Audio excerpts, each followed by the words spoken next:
Hello everyone, कैसे हैं आप लोग। आई होप आप लोग अच्छे होंगे, बेहतर होंगे और एकदम मज़े में होंगे। तो जैसा कि आप लोगों को पता है, हमारी जो सीरीज़ चल रही है friction practice problems and questions की, जिसमें हम ऑलरेडी 2 पार्ट कर चुके हैं और ये उसका आज 3rd पार्ट है। एंड आई एम श्योर आप लोगों ने वो 2 लेक्चर्स देखे होंगे और उनको एंजॉय किया होगा। वो दोनों लेक्चर्स आपकी IIT JEE की प्रिपरेशन के लिए बहुत यूज़फुल रहे होंगे। और अगर आप बाद में देखने वाले हैं या जब भी आप इस लेक्चर को देख रहे होंगे, तो ये लेक्चर भी उन लेक्चर्स की तरह आप लोगों के लिए बेनिफिशियल होने वाला है। जो लोग पहली बार ये लेक्चर देख रहे हैं, पहली बार इस सीरीज़ को देख रहे हैं, तो मैंने उन लेक्चर्स के इसके प्रीवियस जो लेक्चर्स हैं, यानी कि फ्रिक्शन पार्ट 1 और फ्रिक्शन पार्ट 2, वो दोनों लेक्चर्स के जो लिंक है उनको मैंने डिस्क्रिप्शन में डाल दिया है। तो वहाँ से लिंक को फॉलो करके वो लेक्चर्स देख सकते हैं। तो आई एम श्योर कि जिस तरह से आप लोगों ने वो 2 लेक्चर्स एंजॉय किए हैं, ये लेक्चर भी आप एंजॉय करने वाले हैं।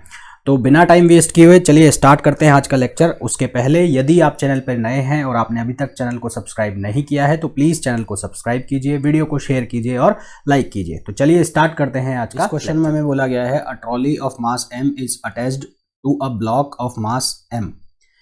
तो ट्रॉली का जो मास है वो गिवन है हमें कैपिटल M, ये ट्रॉली का मास, और जो ब्लॉक है उसका मास है small m, by string passing over a frictionless पुली।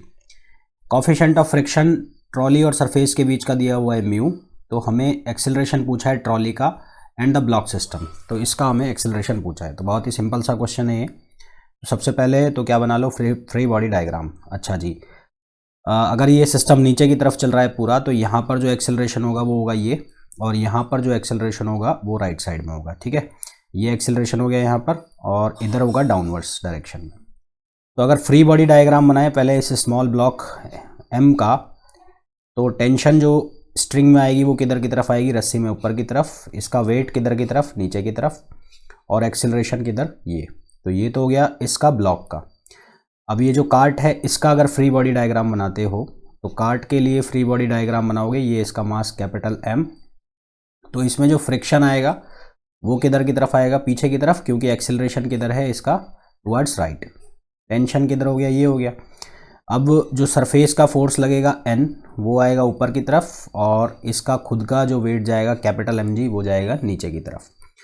तो सबसे पहले तो कार्ट के लिए अगर हम सॉल्व करें, तो फॉर कार्ट, तो कार्ट के लिए अगर सॉल्व करोगे तो वर्टिकली फोर्स बैलेंस करोगे तो क्या लिखा जाएगा, N equals to capital mg। तो N की वैल्यू आ गई, तो फ्रिक्शन जो हो जाएगा वो कितना हो जाएगा, म्यू इंटू N, यानी कि म्यू कैपिटल mg, ये हो गया। अब इसके लिए न्यूटन्स लॉ लगाओगे, तो न्यूटन्स लॉ, तो अकॉर्डिंग टू न्यूटन्स लॉ,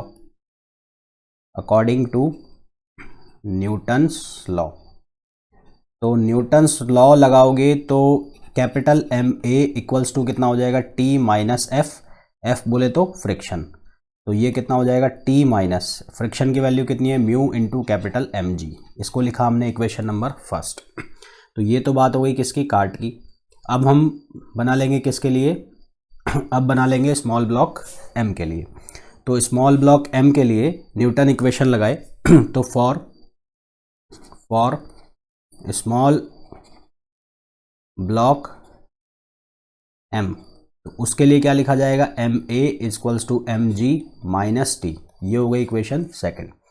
तो फर्स्ट और सेकंड को अब ऐड कर दें, तो 1 + 2 लिख दें। तो फर्स्ट जो इक्वेशन है उसमें लिखा हुआ है capital MA equals to T minus mu और कैपिटल mg, और सेकंड जो इक्वेशन है उसमें लिखा हुआ है MA equals to mg minus T। दोनों को हमने ऐड कर दिया तो क्या बनेगा, A capital M plus small m, यहाँ T से T मर जाएगा तो क्या बनेगा, small mg minus mu capital mg। और इसको क्या बना सकते हैं, तो यहाँ से बनेगा A, G ऊपर से कॉमन ले लिया, ये बन जाएगा स्मॉल m माइनस म्यू और capital M upon small m plus capital M। तो ये किसकी वैल्यू आ जाएगी, ये वैल्यू आ जाएगी एक्सेलरेशन की कार्ट का भी और ब्लॉक का भी।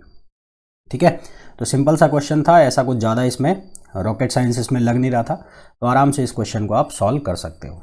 नेक्स्ट क्वेश्चन पर चलते हैं। ये जो क्वेश्चन है इसमें बोला गया है, if 40 kg slab rest on a frictionless floor. 40 kg की जो स्लैब है ये फ्रिक्शनलेस फ्लोर के ऊपर रखी हुई है। अ 10 kg block rests on top of the slab as shown in the figure। ये 10 kg का जो ब्लॉक है ये 40 kg के ऊपर रखा हुआ है और रेस्ट में है। कोफिशिएंट ऑफ स्टैटिक फ्रिक्शन दिया हुआ है 0.60 और काइनेटिक फ्रिक्शन दिया हुआ है 0.40। 10 kg के ब्लॉक पर एक फोर्स लगाया जाता है, कितने का? हॉरिजेंटल फोर्स 100 न्यूटन का।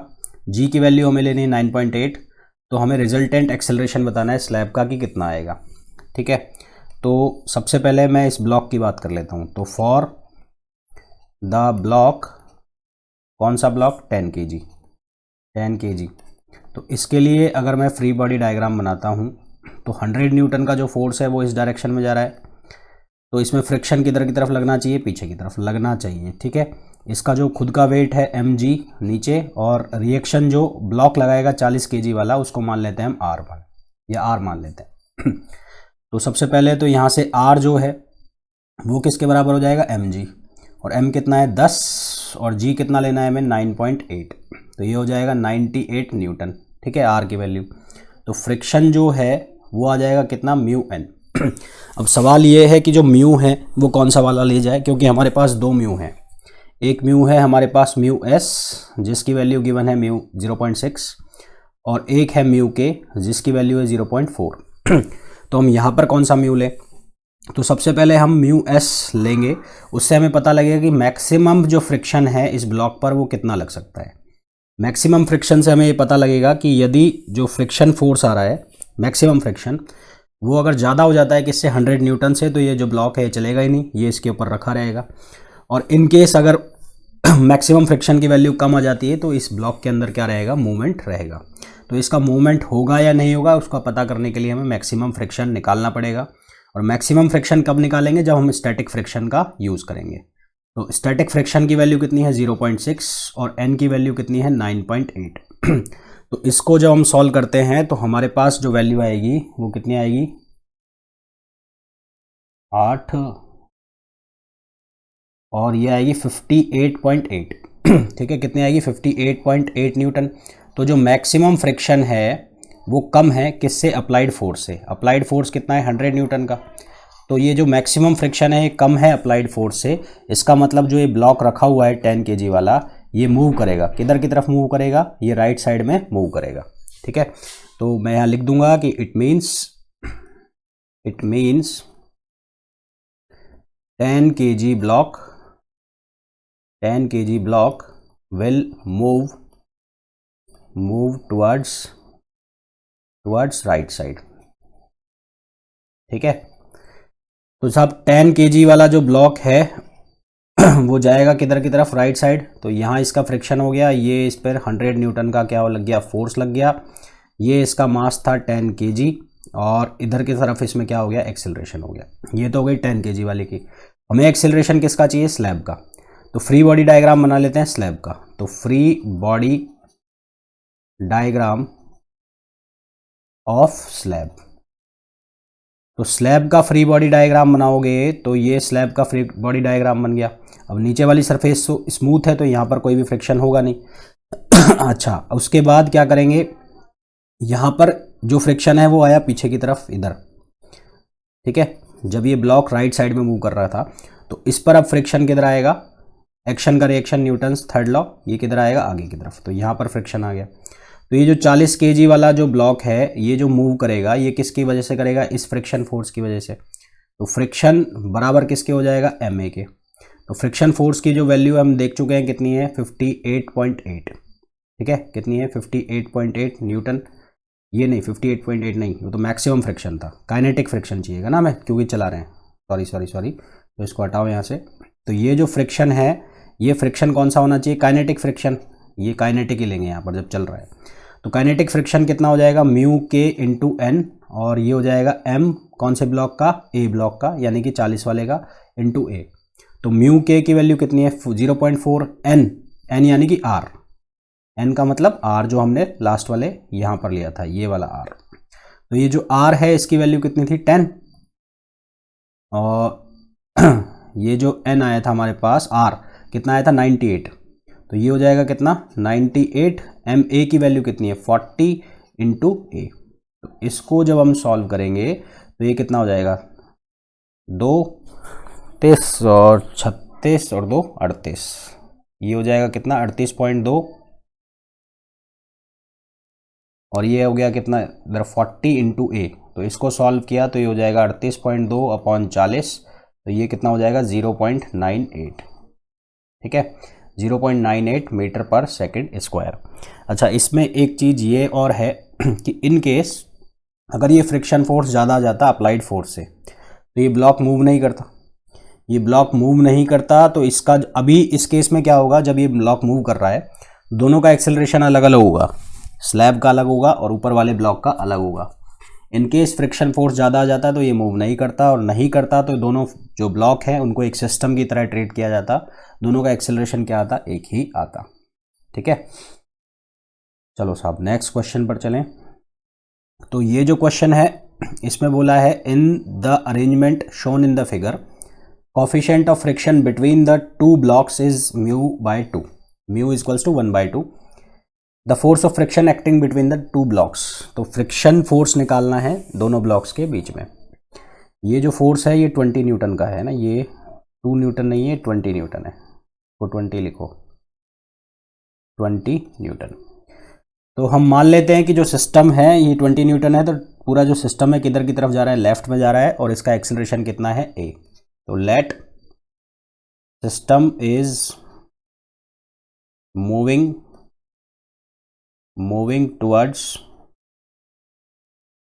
लेफ्ट विद एक्सेलरेशन कितना, a। तो फ्री बॉडी डायग्राम अगर हम बना लें तो पहले 2 kg ब्लॉक का, तो 2 kg ब्लॉक का जब फ्री बॉडी डायग्राम बनाओगे तो ये 2 kg, इस पर जो ये फोर्स लग रहा है किधर लग रहा है, पीछे की तरफ, F इक्वल्स टू 2 न्यूटन। ये जाएगा किधर, माना हुआ है कि ये सारा सिस्टम किधर जा रहा है, लेफ्ट साइड में जा रहा है। तो 2 किलो न्यूटन का जो फोर्स है वो इस पर इधर लग रहा है, तो इस पर जो फ्रिक्शन फोर्स है वो किधर लग गया, ये लग गया। अच्छा, इसका खुद का वेट नीचे की तरफ जाएगा तो कितना हो जाएगा 20, जी हमने 10 ले लिया है, और जो 4 kg वाला ब्लॉक रिएक्शन लगाएगा वो कितना हो गया, R।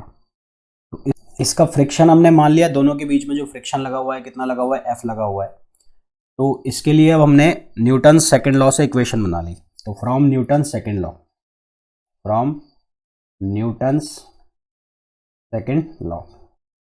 तो न्यूटन सेकंड लॉ से इक्वेशन बनाई तो क्या बनेगा, ये बनेगा 2a equals to F minus 2, ये हो गई इक्वेशन फर्स्ट। और सिमिलरली हम नीचे वाले ब्लॉक के लिए भी बना लेंगे। तो नीचे वाले ब्लॉक के लिए जब उसका फ्री बॉडी डायग्राम बनाओगे तो फ्री बॉडी डायग्राम कैसे बनेगा, ये हो गया 4 kg, ठीक है। और अब फ्रिक्शन, एक्शन का रिएक्शन, अब फ्रिक्शन किधर आएगा, पीछे की तरफ, और ये जो फोर्स हो गया ये कितना हो गया, ये हो गया 20 हो गया ना, हाँ 20 न्यूटन, और एक्सेलरेशन इसका भी किधर है, इधर ही है। तो इसको हम क्या लिखेंगे, न्यूटन इक्वेशन से इसको लिखेंगे 4a equals to 20 minus F, ठीक है। ये हो गई इक्वेशन सेकंड। अब फर्स्ट एंड सेकंड को हम क्या करेंगे, सॉल्व करेंगे, फर्स्ट एंड सेकंड को सॉल्व करेंगे। तो फ्रॉम फर्स्ट एंड सेकंड यहाँ पर लिख देंगे फ्रॉम फर्स्ट एंड सेकंड। तो फर्स्ट में क्या लिखा हुआ है, 2a equals to F minus 2, और सेकंड में क्या लिखा हुआ है, सेकंड में लिखा हुआ है 4a equals to 20 minus F, ठीक है। हमें वैल्यू चाहिए किसकी, हमें वैल्यू चाहिए F की, तो F यानी कि फ्रिक्शन फोर्स की। तो इसकी वैल्यू कैसे निकालेंगे, हमारे पास सबसे पहले इसको सॉल्व कर लें, दोनों को ऐड कर दें हम। तो दोनों को ऐड कर देंगे तो क्या बनेगा, यहाँ बनेगा 6a, F से F क्या हो जाएगा, कैंसिल आउट हो जाएगा, तो ये कितना आएगा 18, तो a इक्वल्स टू कितना आ जाएगा 18/6, कितना आ जाएगा 3 मीटर पर सेकेंड स्क्वायर।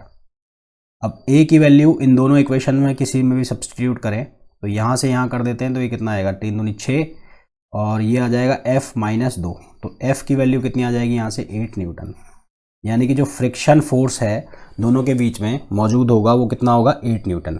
अच्छा, यहाँ पे एक सवाल ये है कि जब हम डायरेक्ट निकाल सकते थे फ्रिक्शन, कैसे, F बराबर म्यू R से हम वर्टिकल फोर्स को क्या कर लेते, बैलेंस कर लेते, और उसके डायरेक्ट क्या निकाल लेते, दोनों के बीच में फ्रिक्शन। तो उससे अगर हम निकाल के देखें तो कितना आता, R की वैल्यू कितनी आ जाएगी, R की 20, फ्रिक्शन की वैल्यू 1/2, तो वहाँ से आती 10, ठीक है।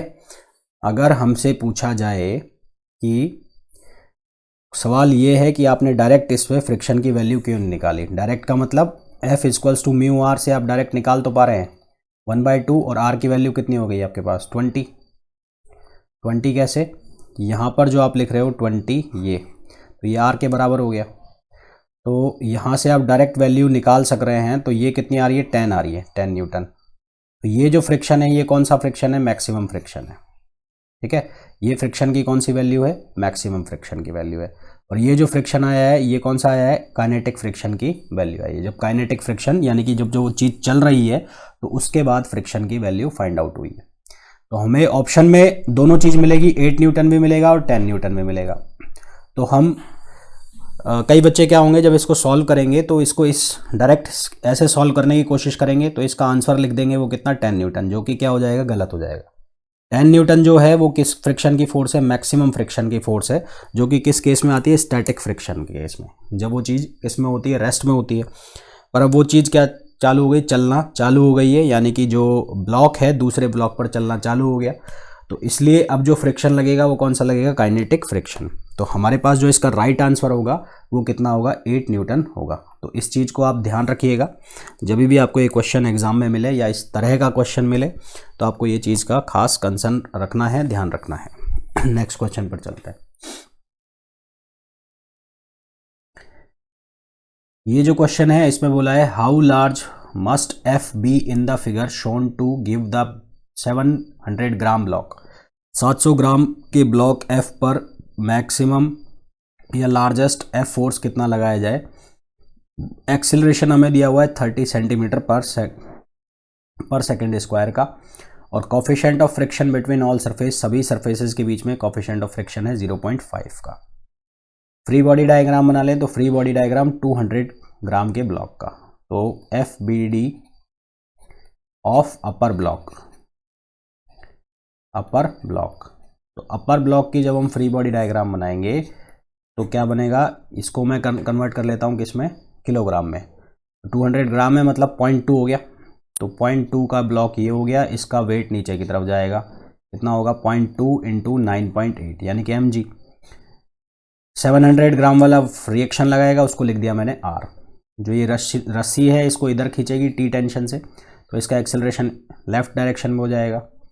फ्रिक्शन फोर्स इस पर लगेगा पीछे, तो यहाँ का जो फ्रिक्शन फोर्स होगा वो कितना होगा, म्यू इंटू आर।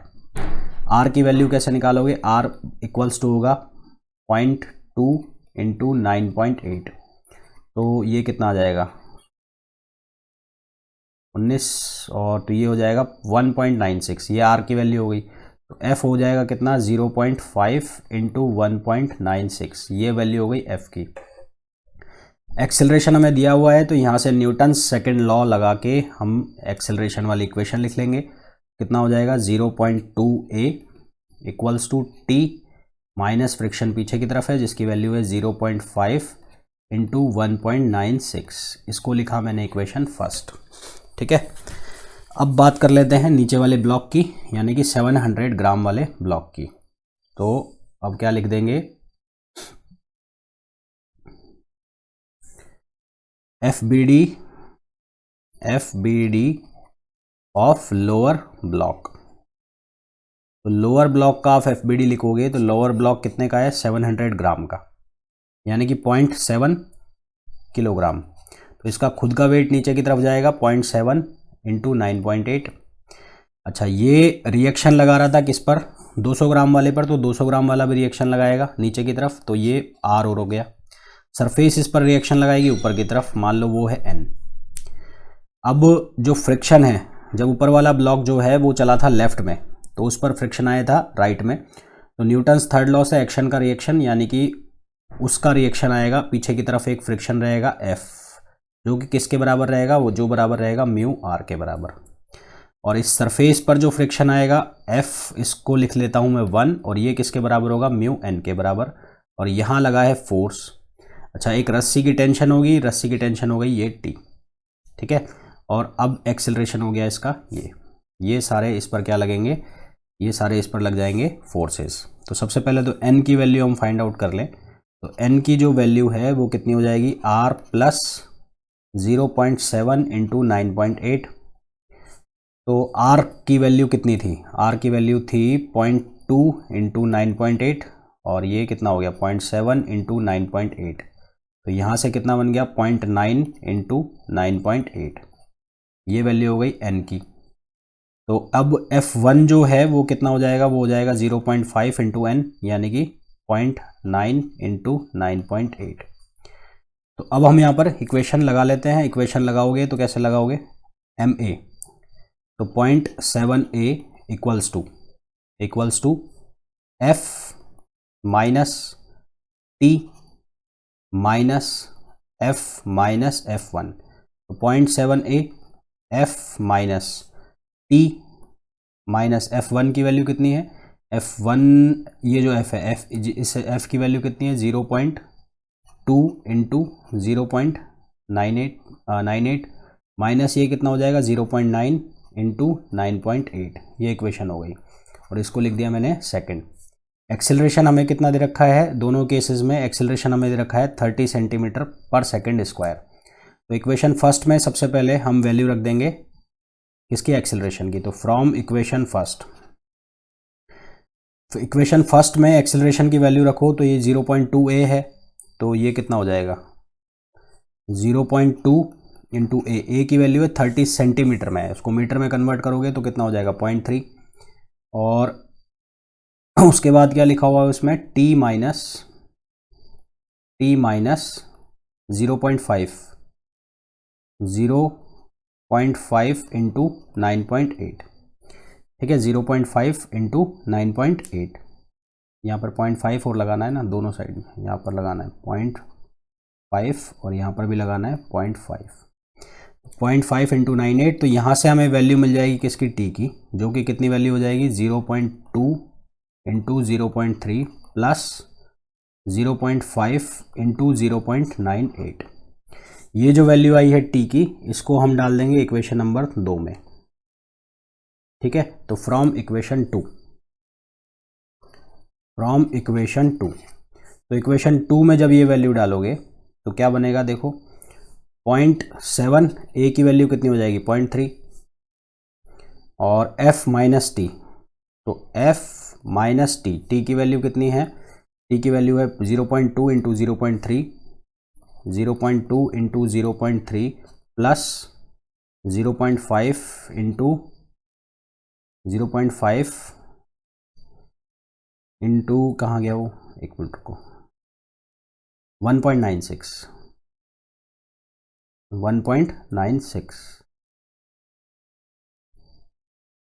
इसको ऐसे लिख दो 0.2 1.96 हो गया, ठीक है। और किसकी वैल्यू चाहिए यहाँ पर, ये तो 0.5 इंटू 1.96 यही बन रहा है ना, 0.5 इंटू 1.96, 0.5 इंटू 1.96 माइनस ये वैल्यू कितनी है 0.9 इंटू 9.8 इंटू 0.5। तो ये जब पूरी इक्वेशन को हम सॉल्व करेंगे तो यहाँ से हमें फोर्स की जो वैल्यू मिलेगी वो कितनी मिलेगी 2.18, कितनी मिलेगी 2.18 न्यूटन, ठीक है। तो क्वेश्चन इजी सा था, बस इसमें हमें इक्वेशंस बनानी आनी चाहिए थी, फोर्स किधर लगेंगे, फ्रिक्शन फोर्स की डायरेक्शन क्या होगी, वो सब हमें पता होना चाहिए था। अगर ये हमें पता होगा तो क्वेश्चन आराम से सॉल्व इसका हो रहा है। नेक्स्ट क्वेश्चन देखते हैं। ये जो क्वेश्चन है इसमें हमें बोला गया है the minimum acceleration that must be imparted to the cart को मिनिमम एक्सेलरेशन कितना दिया जाए जो इस फिगर में शो किया गया है, so that the block A will not fall. तो ये जो ब्लॉक ए है, ये ब्लॉक ए नीचे की तरफ ना गिरे। म्यू फ्रिक्शन कॉफिशिएंट है किस किस के बीच में, ब्लॉक की सरफेस और कार्ट के बीच में। देखो अगर ये ना गिरे तो सबसे पहले तो यहाँ पर ये इसके ऊपर एक रिएक्शन लगाएगा, तो ये भी उसके ऊपर क्या लगाएगा, एक रिएक्शन लगाएगा।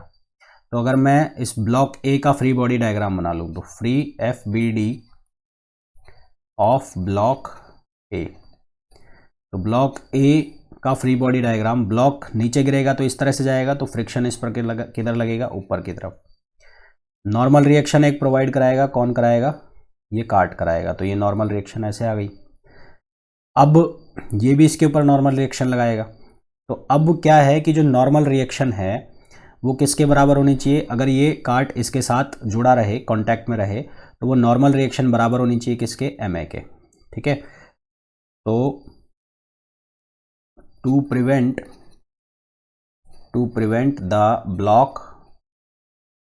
ब्लॉक फ्रॉम स्लिपिंग, जो n है, n वो बराबर होना चाहिए किसके, Ma के, जहाँ m क्या है, मास है किसका, काट का, ब्लॉक का, तो n बराबर होना चाहिए Ma के। अब फ्रिक्शन फोर्स जो है, फ्रिक्शन फोर्स वो किसके बराबर होता है, म्यू इंटू n के, तो ये किसके बराबर हो गया, म्यू Ma के बराबर हो गया। ठीक है, अब ये जो ब्लॉक है इसका जो मास है वो किधर की तरफ जाएगा, नीचे की तरफ, mg। तो ये ब्लॉक नीचे ना गिरे, इसके लिए क्या ज़रूरी है कि जो फ्रिक्शन फोर्स है इसकी वैल्यू ज़्यादा होनी चाहिए या बराबर होनी चाहिए किसके, mg के। तो for the block to not to fall, उसके लिए क्या होना चाहिए, फ्रिक्शन फोर्स ज़्यादा होना चाहिए, बराबर होना चाहिए किसके, mg के। फ्रिक्शन फोर्स क्या है, म्यू Ma, ये बड़ा हो या बराबर हो mg के, तो ये m से m कट गया, हमें क्या चाहिए, a की वैल्यू। ठीक है, तो a कितना हो जाएगा, a हो जाएगा हमारे पास g/म्यू। तो हमें यहाँ से किसकी, एक्सेलरेशन की वैल्यू मिल जाएगी, जो कि किसके बराबर होगी, g/म्यू के। होपफुली ये जितने भी हमने क्वेश्चंस किए आप लोगों को समझ में आए होंगे। इन केस कोई डाउट हुआ है, कोई दिक्कत है, तो प्लीज़ कमेंट बॉक्स में लिख के भेजिए। जैसे ही मैं आपके क्वेश्चंस को देखूंगा, आपकी क्वेरीज को देखूंगा, उनका रिप्लाई करने की पूरी कोशिश करूंगा। फ्रिक्शन के इसके अलावा हम पहले भी 2 लेक्चर्स कर चुके हैं, तो जिन लोगों ने अभी तक वो लेक्चर नहीं देखे हैं तो डिस्क्रिप्शन में मैंने उनका लिंक दे दिया है, वहाँ जाकर वो लेक्चर्स देख सकते हैं। एंड आई एम श्योर कि जिस तरह से ये लेक्चर आप लोगों के लिए बेनिफिशियल है, वो लेक्चर्स भी आप लोगों के लिए बेनिफिशियल होंगे। तो मिलते हैं नेक्स्ट लेक्चर में, till then thank you, bye bye.